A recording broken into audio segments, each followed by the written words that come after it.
EFNEP is the Expanded Food and Nutrition Education Program, and it's a federally funded program that has been around since 1969 in many states, in Puerto Rico, Guam, the Virgin Islands, every state where you have cooperative extension, you have EFNEP. And the goal of the EFNEP program is to help program families and youth to develop good eating habits. Our program, initially in the design of the Expanded Food and Nutrition Education Program, was a capacity building program. It was targeted a lot to families who were on public assistance, women who were oftentimes home raising families and needed support in terms of not just the knowledge that we were providing for them or the behaviors that we wanted them to work on, but also for themselves, self-esteem. You know, we basically started off as a pilot program back 40 years ago.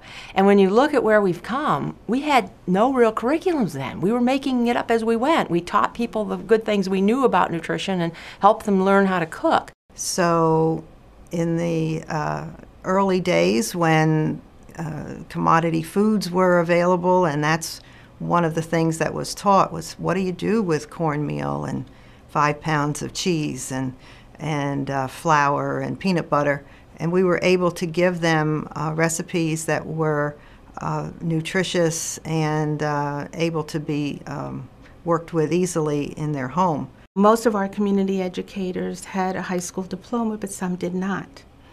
But I can tell you that as a result of the work that they did, they kept going. They realized that there was much more to learn. They were someone who probably had a family, who knew how to run a family, run a home. They knew how to cook, and they knew their community well. It's a very rewarding job, and over 20 years I've seen a lot of success among the people I've worked with, myself included. I actually was a participant of this program myself when my son was small. And so it's, and I think that the beauty of that is that I was where some of these people are at, and I'm able to translate that into helping them be successful. I was a client before I was an educator. I see so many families who they have so many needs and they're working on so many issues. And if you can help build them up, then they're a little bit stronger and they can take care of those issues on their own a little bit better. I was originally an aide. That's what they called them when I first started 26 years ago or longer ago. It was 30-some now. They called them aides. And I started out part-time because I was a young homemaker. I had 4 children of my own.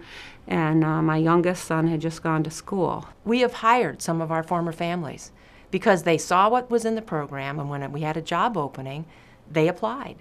And that's happened several times. And I think that's exciting because they bring the most to the program. They were part of it. The first nutrition aides, and that's what they were called at that time, this probably was their first job. So not only were we teaching them how to teach these families that they're working with, but they had to learn the whole idea of what it is to be employed and what the work ethic is. And we really found out by hiring from the target audience and sending and training that staff to go back and work with the client base that they knew in their neighborhoods, they were accepted. They made a difference. People listened to them. I think it was a natural transition for me. It was just something that I felt there was a need there. I liked filling the need. So it was a really good fit for me. The progression of, from a homemaker to a volunteer to a nutrition teaching assistant is exactly what you want. You want for there to be growth in a program, and if you a program is valued if the people that work with you realize the value of it at a different point in time.